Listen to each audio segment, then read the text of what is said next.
നേരത്തെ പറഞ്ഞ കാര്യമാണ് ഈ വഖഫ് നിയമ ഭേദഗതി ബില്ല് JPC അംഗീകരിച്ചു. അത് രാജ്യസഭയിൽ അവതരിപ്പിച്ചു. JPC അംഗീകരിച്ച രൂപത്തിലാണ് രാജ്യസഭയിൽ അവതരിപ്പിച്ചത്. ഒരുപക്ഷെ നടപ്പ് സമ്മേളനത്തിൽ തന്നെ രാജ്യസഭയും ലോക്സഭയും ഇത് പാസ്സാക്കി രാഷ്ട്രപതിയുടെ കയ്യൊപ്പ് കൂടി വാങ്ങിയ ശേഷം നടപ്പിലാക്കാനും സാധ്യതയുണ്ട്. സാധ്യതയുണ്ടെന്നല്ല, നല്ല സാധ്യതയുണ്ട്. അത് മുൻകൂട്ടി കണ്ടിട്ട് പ്രതിപക്ഷ പാർട്ടികളെല്ലാവരും സമരത്തിലാണ്, പ്രക്ഷോഭത്തിലാണ്, പ്രതിഷേധത്തിലാണ്. ഇത് രാജ്യസഭയിൽ വോട്ടിടുമ്പോൾ എത്ര പേര് പ്രതിഷേധിക്കാനുണ്ടാവും, എത്ര പേര് വോട്ടെടുപ്പിന് മുമ്പായിട്ട് വയറുവേദന അഭിനയിച്ച് അവിടെ നിന്ന് ഇറങ്ങിപ്പോവും എന്ന് പറയാൻ ഞാൻ ആളല്ല. നേരത്തെ മുത്തലാഖ് നിരോധിക്കുന്ന നിയമമൊക്കെ വന്നപ്പോൾ അങ്ങനെയാണ് പലരും ചെയ്തത്. ഈ പാർലമെൻ്ററി ജനാധിപത്യത്തിൽ വിശ്വാസമില്ല എന്ന് പറഞ്ഞ് ഇറങ്ങിപ്പോവാം, അല്ലെങ്കിൽ നടപടിക്രമങ്ങൾ ശരിയായ രീതിയിലല്ല പാലിക്കുന്നത് എന്ന് പറഞ്ഞ് ഇറങ്ങിപ്പോകാം, അല്ലെങ്കിൽ പ്രത്യേകിച്ച് ഒരു കാരണം കൂടാതെയും ഇറങ്ങിപ്പോകാം. വോട്ടിനിടുമ്പോൾ എത്ര പേർ എതിർക്കാനുണ്ടാവും, എത്ര പേർ അനുകൂലിക്കാനുണ്ടാവും എന്ന കാര്യത്തിൽ ഇപ്പോൾ വ്യക്തതയില്ല. ഏതായാലും പ്രതിപക്ഷ പാർട്ടികൾ, പ്രത്യേകിച്ച് കോൺഗ്രസ് നയിക്കുന്ന സഖ്യത്തിൽപ്പെട്ട എല്ലാ പാർട്ടികളും ഈ ബില്ലിനെതിരാണ്. കേരള കോൺഗ്രസ് ജോസഫ് ഗ്രൂപ്പിൻ്റെ കാര്യത്തിൽ മാത്രമേ ചെറിയൊരു സംശയമുള്ളൂ. അവർ ഉള്ളുകൊണ്ട് അനുകൂലമാണ്, പക്ഷേ പുറമേക്ക് ഇതിനെ എതിർക്കാതിരിക്കാൻ നിവൃത്തിയില്ല. കാരണം അല്ലെങ്കിൽ ഐക്യമുന്നണി പിരിച്ചു കൊണ്ടുവരും. അപ്പോൾ ജോസഫ് ഗ്രൂപ്പ് ഒഴിച്ച് ബാക്കി ഇന്ത്യ സഖ്യത്തിലുള്ള മിക്കവാറും എല്ലാ പാർട്ടികളും, എല്ലാ പാർട്ടികളും, ഒരുപക്ഷെ ശിവസേന ഒഴിച്ച് എല്ലാ പാർട്ടികളും ഈ നിയമ ഭേദഗതിക്കെതിരാണ്. നേരെ മറിച്ച് ഭരണമുന്നണിയിൽപ്പെട്ട മിക്കവാറും എല്ലാ പാർട്ടികളും, തെലുങ്ക് ദേശവും ജനതാദൾ യുണൈറ്റഡും അടക്കം എല്ലാവരും ഈ ഭേദഗതിക്ക് അനുകൂലമാണ്. അപ്പോൾ അങ്ങനെ ഒരു സാഹചര്യം ഈ നാട്ടിൽ നിൽക്കുമ്പോൾ ഈ ബില്ല് അവതരിപ്പിച്ച ദിവസം, JPC റിപ്പോർട്ട് രാജ്യസഭയിൽ വച്ച ദിവസം, പ്രതിപക്ഷ പാർട്ടികൾ പാർലമെൻറ്റിൽ വലിയ ബഹളം ഉണ്ടാക്കുക, ഇറങ്ങിപ്പോക്ക് നടത്തുകയൊക്കെ ചെയ്തു. പക്ഷേ ഇനി ഇതുപോലുള്ള ബഹളം എത്ര ദിവസം ഉണ്ടാവും എന്ന് നമുക്കറിയില്ല. മാത്രവുമല്ല, ഈ പൗരത്വ നിയമ ഭേദഗതി പരിഗണനയ്ക്ക് വന്ന സമയത്ത് നമ്മുടെ നാട്ടിൽ ഇളക്കി മറിച്ച ഒരുപാട് പ്രക്ഷോഭങ്ങൾ അരങ്ങേറിയത് ഓർമ്മയുണ്ടല്ലോ. കോൺഗ്രസും CPM-ഉം മറ്റ് പാർട്ടികളുമൊക്കെ വലിയ വലിയ പ്രതിഷേധ മഹാസമ്മേളനങ്ങൾ നടത്തുകയും ദേശീയ പതാക ഉയർത്തിപ്പിടിച്ചുകൊണ്ട് വലിയ പ്രകടനങ്ങൾ നടത്തുകയും ചെയ്തു. അതുകൊണ്ടൊന്നും BJP കുലുങ്ങിയില്ല, ദേശീയ ജനാധിപത്യ സഖ്യം കുലുങ്ങിയില്ല. അവർ ഭേദഗതി നിസ്സാരമായിട്ട് പാസ്സാക്കിയെടുത്തു. ഇപ്പോൾ അതിൻ്റെ സാധുതയെക്കുറിച്ചുള്ള വാദപ്രതിവാദങ്ങൾ സുപ്രീം കോടതിയിൽ നടക്കാനിരിക്കുകയാണ്. അതിനിടയ്ക്ക് നിയമം നടപ്പിലാക്കി. അതിൻ്റെ അടിസ്ഥാനത്തിൽ കുറച്ച് പേർക്കൊക്കെ പൗരത്വം കൊടുക്കുകയും ചെയ്തു. അതുപോലെയുള്ള പ്രക്ഷോഭം ഏതായാലും വഖഫിൻ്റെ കാര്യത്തിൽ കാണുന്നില്ല. ഇങ്ങനെയുള്ള പ്രക്ഷോഭമൊക്കെ നടക്കേണ്ടത് കേരളത്തിലാണ് ഈ പ്രക്ഷോഭങ്ങൾ തുടങ്ങി വെക്കേണ്ടത്. കേരളമാണ് മാതൃക. കേരളം നമ്പർ 1 ആകുന്നത് ഇങ്ങനെയുള്ള പ്രതിഷേധങ്ങളുടെ നേതൃത്വം കൊണ്ട് കൂടിയാണ്. പിന്നെ ജാമിയ മില്ലിയ ഇസ്ലാമിയ, ജവഹർലാൽ നെഹ്റു യൂണിവേഴ്സിറ്റി, ഇങ്ങനെയുള്ള സ്ഥലങ്ങളാണ്. അപ്പോൾ അവിടെയൊക്കെ കുട്ടികൾ താരതമ്യേന ശാന്തരാണ്. എന്തെങ്കിലും പ്രശ്നം ഉണ്ടെങ്കിൽ അപ്പം തന്നെ സസ്പെൻഷൻ ഓർഡർ അടിച്ച് കൈ കൊടുക്കും, അല്ലെങ്കിൽ സർവകലാശാലയിൽ നിന്ന് പുറത്താക്കും. ഡൊണാൾഡ് ട്രംപ് ചെയ്യുന്ന പോലെ കൈയും കാലും ചങ്ങലൊക്കെ ഇട്ട് പുറത്താക്കൽ മാത്രമേ ഇത് ബാക്കിയുള്ളൂ. വൈകാതെ അതും തുടങ്ങും. പിന്നെ ജവഹർലാൽ നെഹ്റു യൂണിവേഴ്സിറ്റിയിലൊക്കെ വലിയ വലിയ സമര നേതാക്കന്മാർ പലരും കഴിഞ്ഞ 5 കൊല്ലമായിട്ട് ജാമ്യം കിട്ടാതെ തിഹാർ ജയിലിൽ കഴിയുകയാണ്. അവരുടെ ജാമ്യ ഹർജികൾ ദൈനംദിന അടിസ്ഥാനത്തിൽ കോടതിയിൽ സമർപ്പിക്കും. ആ കൊടുത്ത പോലെ തന്നെ തള്ളുകയും ചെയ്തുകൊണ്ടിരിക്കുകയാണ്. അതുകൊണ്ട് ഈ സമരക്കാരുടെ എണ്ണത്തിന് വലിയ കുറവ് സംഭവിച്ചു. ഡൽഹിയിലെ കാര്യം. കേരളത്തിൽ അങ്ങനെയുള്ള ഒരു അടിയന്തര സാഹചര്യമൊന്നുമില്ല. എങ്കിൽ പോലും ആളുകൾ പൊതുവെ സമരം ചെയ്യാൻ മടിച്ചു നിൽക്കുകയാണ്. അതിൻ്റെ കാരണം എന്ന് വെച്ചാൽ ഈ വർഷം അവസാനം 2025 അവസാനം 6, 7, 8 മാസത്തിന് ശേഷം കേരള സംസ്ഥാനത്ത് പഞ്ചായത്ത്, മുനിസിപ്പാലിറ്റി തെരഞ്ഞെടുപ്പുകൾ നടക്കാൻ പോവുകയാണ്.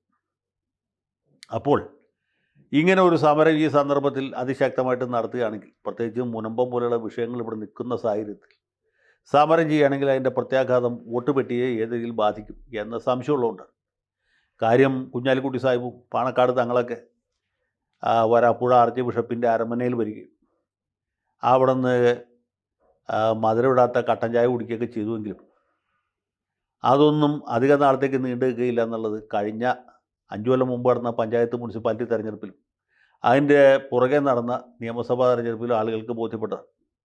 അന്നും ലീഗ് നേതാക്കന്മാർ വന്നപ്പോൾ പരിശുദ്ധ പിതാക്കന്മാർ ഇവരെ വളരെ സ്നേഹത്തോടെയാണ് സ്വീകരിച്ചത്. സൗഹാർദ്ദത്തോടെയാണ് യാത്രയാക്കിയത്. പക്ഷെ വോട്ട് ചെയ്തപ്പോൾ അവർ മറ്റേ പരിപാടി ചെയ്തു കളഞ്ഞു. അത് ഒരുപാട് വോട്ട് LDFിലേക്ക് പോയി. അതുകൊണ്ടും കൂടിയാണ് മധ്യ കേരളത്തിൽ ഈ വലതു മുന്നണിക്ക് വലിയ തിരിച്ചടിയുണ്ടായത്. പത്തനംതിട്ട ജില്ല, കോട്ടയം ജില്ല, എറണാകുളം ജില്ലയുടെ കിഴക്കൻ ഭാഗങ്ങൾ, ഇടുക്കി ജില്ല, പിന്നെ തൃശ്ശൂർ ജില്ല, ഈ പ്രദേശത്ത് കോൺഗ്രസ് ജയിച്ചില്ലെങ്കിൽ പിന്നെ എവിടെ ജയിക്കാം? അതുകൊണ്ട് കോൺഗ്രസ്സിന് വലിയ പരാജയം ഉണ്ടായി, യു ഡി എഫിന് വലിയ തിരിച്ചടി ഉണ്ടായി. ഇതാണ് കഴിഞ്ഞ തവണ നടന്നത്. ഇത്തവണ അത് ആവർത്തിക്കരുത് എന്നുള്ളതുകൊണ്ട് ഇത്തവണ കുഞ്ഞാലിക്കുട്ടി ഉപമുഖ്യമന്ത്രി അല്ലെങ്കിൽ മുഖ്യമന്ത്രി തന്നെ ആകാൻ തയ്യാറെടുത്ത് നിൽക്കുകയാണ്. അപ്പോഴാണ് ഈ ലത്തീൻ കത്തോലിക്കരും അവരോട് അനുഭവം പ്രകടിപ്പിച്ച് ബാക്കി ക്രിസ്ത്യാനികളും അവരോടും അനുഭവം പ്രകടിപ്പിച്ചുകൊണ്ട് വലിയൊരു വിഭാഗം ഹിന്ദുക്കളും വഖഫ് നിയമത്തിൽ ഭേദഗതി വരുത്തണം, മുൻപത്തെ വസ്തുവകകൾ പാവപ്പെട്ട മത്സ്യത്തൊഴിലാളികൾ അടക്കമുള്ള കൈവശക്കാർക്ക് കൊടുക്കണം എന്ന ശക്തമായ നിലപാടെടുത്തിട്ടുണ്ട്. അതുകൊണ്ട് മുസ്ലിം ലീഗിന് വളരെ ശക്തമായിട്ട് പ്രതിഷേധിക്കാൻ നിവൃത്തിയില്ല. മുസ്ലിം ലീഗ് പ്രതിഷേധിച്ചാൽ ആ യു ഡി എഫിൻ്റെ കാര്യം വളരെ കഷ്ടത്തിലാവും. അതുകൊണ്ട് ലീഗുകാർക്ക് പ്രതിഷേധമുണ്ടെങ്കിലും അത് ചന്ദ്രിക പത്രത്തിൻ്റെ എഡിറ്റോറിയൽ പേജിൽ എഴുതുന്ന ലേഖനത്തിൽ ഒതുങ്ങിപ്പോവുകയാണ്. വലിയ ബഹുജന പ്രക്ഷോഭം നടത്താൻ തൽക്കാലം നിവൃത്തിയില്ല. അല്ലെങ്കിൽ കോഴിക്കോട് കടപ്പുറത്ത് മുസ്ലിം ലീഗിന് അതിശക്തമായ ഒരു പ്രതിഷേധ സംഗമം നടത്തി നരേന്ദ്രമോദി അമിത്ഷായും ബന്ധപ്പെട്ട ആളുകളെയൊക്കെ വെല്ലുവിളിക്കാവുന്നു. പക്ഷേ തൽക്കാലം ശാന്തമായിരിക്കാനാണ് പാർട്ടി തീരുമാനിച്ചത്. മുസ്ലിം ലീഗ് അങ്ങനെ ചെയ്യുകയാണെങ്കിൽ പിന്നെ ബാക്കിയുള്ളവരാരും പറയണ്ടല്ലോ, കോൺഗ്രസ്സുകാർക്ക് ഒട്ടും പറ്റുകയില്ല. കാരണം ഈ ലത്തീൻ കത്തോലിക്കർ അധികവും കോൺഗ്രസ്സുകാരാണ്. ഇപ്പോഴും വളരെ മതപരമായ നിഷ്ഠയോടുകൂടി കോൺഗ്രസ്സിന് വോട്ട് ചെയ്യുന്ന ഒരു വിഭാഗം എന്ന് പറയുന്നത് ഈ തീരപ്രദേശത്തുള്ള പാവപ്പെട്ട മത്സ്യത്തൊഴിലാളികളടക്കമുള്ള ലത്തീൻ ക്രിസ്ത്യാനികളാണ്. അവർക്ക് വേളാങ്കണ്ണി മാതാവ് കഴിഞ്ഞാൽ പിന്നെ സോണിയാഗാന്ധിയാണ്, ക്രൂശിതൻ്റെ രൂപം കഴിഞ്ഞാൽ പിന്നെ കൈപ്പത്തിയാണ്. അവർ പോലും ഇപ്പോൾ എതിരായി നിൽക്കുന്നു എന്നുള്ളതാണ് ഇവരെ പേടിപ്പെടുത്തുന്ന ഒരു വലിയ രാഷ്ട്രീയ സാഹചര്യം. അതുകൊണ്ട് കോൺഗ്രസ് പ്രതിഷേധിക്കുന്ന പ്രശ്നമില്ല. ജോസഫ് ഗ്രൂപ്പിൻ്റെ കാര്യം ഞാൻ നേരത്തെ പറഞ്ഞു. ഫ്രാൻസിസ് ജോർജ് പരസ്യമായി വന്ന് ബില്ലിനോട് ഐക്യദാർഢ്യം പ്രഖ്യാപിച്ചു. മറ്റുള്ളവരൊക്കെ ഏതാണ്ട് അതേ നിലപാട് തന്നെയാണ് സ്വീകരിച്ചിട്ടുള്ളത്. അപ്പോൾ ഇതാണ് യു ഡി എഫിൻ്റെ അവസ്ഥ. എൽ ഡി എഫുകാരാണെങ്കിൽ കലക്കവെള്ളത്തിൽ മീൻ പിടിക്കാനെന്താ മാർഗം നോക്കി നിൽക്കുകയാണ്. അവർ പകൽ സമയത്ത് വഖഫ് നിയമ ഭേദഗതിയെ എതിർക്കുകയും രാത്രി സമയത്ത് അതിനെ അനുകൂലിക്കുകയും ചെയ്യുന്നവരാണ്. ഇങ്ങനെ ഒരു രാഷ്ട്രീയ ധ്രുവീകരണം ഉണ്ടാകുകയാണെങ്കിൽ, സാമുദായിക ധ്രുവീകരണം ഉണ്ടാവുകയാണെങ്കിൽ അതിൻ്റെ ഗുണം കിട്ടാൻ പോണ എൽ ഡി എഫിനായിരിക്കും എന്നുള്ളത് അവർക്ക് നന്നായിട്ട് അറിയാം. അതുകൊണ്ട് ഈ പ്രശ്നം തീരരുത് എന്നുള്ളതാണ് അവരുടെ താല്പര്യം. മാത്രമല്ല എൽ ഡി എഫിനെ പിന്തുണയ്ക്കുന്ന ചില മുസ്ലിം കക്ഷികൾ, ഉദാഹരണത്തിന് പി ഡി പി അല്ലെങ്കിൽ ഇന്ത്യൻ നാഷണൽ ലീഗ്, ഇവരൊക്കെ ശക്തമായിട്ട് ഈ മുനമ്പം വസ്തു തിരിച്ചു പിടിക്കണം, വഖഫ് ബോർഡിന് തിരിച്ചു കൊടുക്കണം, അല്ലെങ്കിൽ ഫറൂഖ് കോളേജിന് വേണ്ടെങ്കിലും അവരെ അടിച്ചേൽപ്പിക്കണം എന്ന അഭിപ്രായക്കാരാണ്. എല്ലാ സ്ഥലത്തും ഈ വഖഫ് സംരക്ഷണ റാലികൾ നടത്തുന്നത് അല്ലെങ്കിൽ അതുപോലുള്ള ഐക്യദാർഢ്യ പ്രഖ്യാപനങ്ങളൊക്കെ നടത്തുന്നത് ഈ വിഭാഗത്തിൽപ്പെട്ടവരാണ്. അവർ ഐക്യമുന്നണിയുടെ ഭാഗമാണോ അല്ല, ഇടതുമുന്നണിയുടെ ഭാഗമാണോ അതുമല്ല. അവരിങ്ങനെ അവിടെയില്ല ഇവിടെയില്ല ഇത് നിന്നുകൊണ്ട് ഇതുപോലുള്ള കലാപരിപാടികൾ സംഘടിപ്പിക്കുകയാണ്. പക്ഷേ ഈ മുസ്ലിം ലീഗുകാരെ പോലെയോ പി ഡി പിക്കാരെ പോലെയോ അല്ലെങ്കിൽ ഇന്ത്യൻ നാഷണൽ ലീഗുകാരെ പോലെ അല്ല, വെൽഫെയർ പാർട്ടി ശക്തമായിട്ട് ഈ നിയമത്തെ എതിർക്കുന്നുണ്ട്. അവരുടെ മാധ്യമവും പത്രവും അതുപോലെ തന്നെ മീഡിയ വൺ ചാനലും സൈദ്ധാന്തിക തലത്തിൽ എതിർക്കുകയാണ്. പക്ഷേ വലിയൊരു പ്രക്ഷോഭം സംഘടിപ്പിക്കാനുള്ള ആൾബലം അവർക്കില്ല. 4, 3, 6 ആളെ ഈ പാർട്ടിയിലുള്ളൂ. അവരുടെ മാതൃസംഘടനയായ ജമായത്ത് ഇസ്ലാമിയിൽ പോലും സൂക്ഷ്മ ന്യൂനപക്ഷം മാത്രമേ ഉള്ളൂ. മറിച്ച് മുസ്ലിം ലീഗ് പോലൊരു വലിയ ജനാധിപത്യ പ്രസ്ഥാനമല്ല, സമസ്ത പോലെ വലിയ ജനപിന്തുണയുള്ള ഒരു സംഗതിയുമല്ല. അതുകൊണ്ട് വെൽഫെയർ പാർട്ടിയുടെ അല്ലെങ്കിൽ ഫെയർവെൽ പാർട്ടിയുടെ പ്രതിഷേധം എന്നൊക്കെ പറഞ്ഞാൽ കോഴി കോട്ടുവായിടുന്ന പോലെ ഉള്ളൂ. പക്ഷേ ഇങ്ങനെ ഒരു സന്നിഗ്ധ ഘട്ടത്തിൽ ഈ വഖഫ് നിയമത്തെ സംരക്ഷിക്കാനും ഭേദഗതിയെ ചേർത്ത് തോൽപ്പിക്കാനും പ്രതിജ്ഞാബദ്ധരായി ഒരു കൂട്ടർ രംഗത്ത് വന്നിട്ടുണ്ട്. അതാരെന്ന് നിങ്ങൾക്ക് മനസ്സിലായി കാണുമല്ലോ. അത് SDPI എന്ന ചുരുക്കപ്പേരിൽ അറിയപ്പെടുന്ന പഴയ പോപ്പുലർ ഫ്രണ്ടുകാരുടെ രാഷ്ട്രീയ പാർട്ടിയാണ്. പോപ്പുലർ ഫ്രണ്ടും അതിൻ്റെ എല്ലാ അനുസാരികളും ഇന്ത്യ ഗവൺമെൻറ് നിരോധിച്ചു. നേതാക്കന്മാരെയൊക്കെ തൂക്കിയെടുത്തുകൊണ്ട് പോയി. അവർ മിക്കവാറും എല്ലാവരും തന്നെ ഇപ്പോൾ തിഹാർ ജയിലിൽ ഗോതമ്പുണ്ട കഴിച്ച് ശരീരം പുഷ്ടിപ്പെടുത്തിക്കൊണ്ടിരിക്കുകയാണ്. അതിൻ്റെ പ്രധാന നേതാവ് ക്യാൻസർ രോഗിയാണ്, എനിക്ക് ജാമ്യം തരണം എന്ന് പറഞ്ഞൊരു അപേക്ഷ കൊടുത്തു. സുപ്രീം കോടതി അത് തള്ളിക്കളഞ്ഞു. അദ്ദേഹത്തിൻ്റെ മകൾക്ക് ക്യാൻസറാണ് എന്ന് പറഞ്ഞ അപേക്ഷ കൊടുത്തു, അതും തള്ളിക്കളഞ്ഞു. അപ്പോൾ അങ്ങനെ സുപ്രീം കോടതി പോലും ഇവരോട് യാതൊരു അനുഭാവവും കാണിക്കാത്ത ഈ കാലത്ത് SDPI ഒഴിച്ചുള്ള മറ്റ് പോഷക സംഘടനകളൊന്നും തന്നെ പ്രവർത്തിക്കുന്നില്ല. ക്യാമ്പസ് ഫ്രണ്ടില്ല, ജൂനിയർ ഫ്രണ്ടില്ല, വിമൻസ് ഫ്രണ്ടില്ല, അങ്ങനെ ഫ്രണ്ടും ഇല്ല ബാക്കും ഇല്ലാതെ വിഷമിച്ചിരിക്കുകയാണ്. അപ്പോഴാണിതാ SDPI ആ ഉത്തരവാദിത്തം ഏറ്റെടുത്തിരിക്കുകയാണ്. അവർ കൊല്ലത്ത് അതിഗംഭീരമായ ഒരു പ്രകടനവും അതിനുശേഷം പൊതുസമ്മേളനവും സംഘടിപ്പിച്ചു. എത്ര സ്ത്രീകളാണ് അതിൽ പങ്കെടുത്തത്, എത്ര കുട്ടികളാണ് പങ്കെടുത്തത്, ആൺകുട്ടികൾ എത്ര, പെൺകുട്ടികൾ എത്ര, കൈക്കുഞ്ഞുങ്ങൾ എത്ര, പുരുഷന്മാരുടെ കാര്യം പറയാൻ വേണ്ട. കാതടപ്പിക്കുന്ന എന്തൊക്കെ മുദ്രാവാക്യങ്ങളാണ് അവർ വിളിച്ചത്.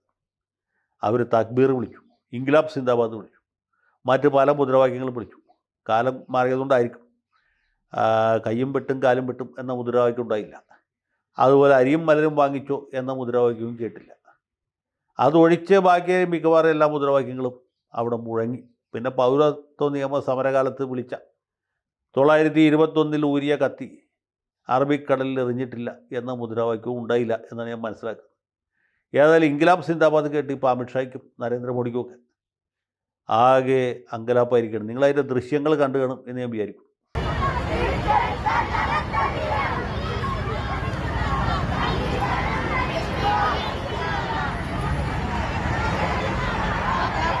അപ്പോൾ ഈ ദൃശ്യങ്ങളിൽ കാണുന്ന പോലെ അതിഭയങ്കരമായ ഒരു ശക്തി പ്രകടനമാണ് കൊല്ലത്ത് നടന്നത്.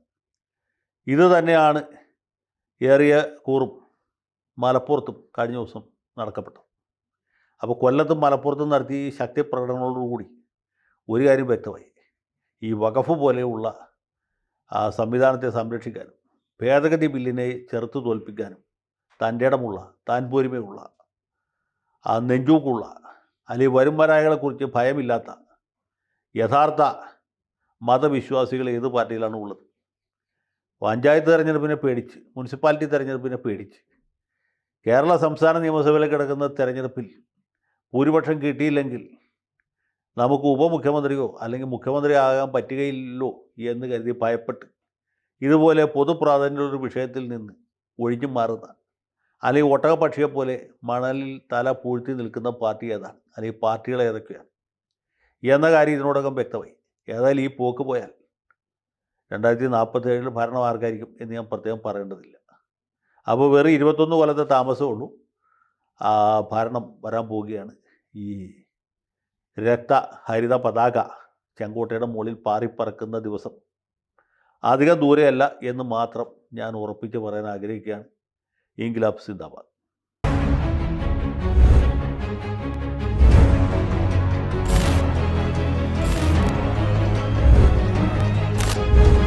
കൂടുതൽ വാർത്തകളും വിശേഷങ്ങളും നിങ്ങളിലേക്ക് എത്താൻ ABC മലയാളം സബ്സ്ക്രൈബ് ചെയ്യുക, ബെൽ ബട്ടണും അമർത്തുക.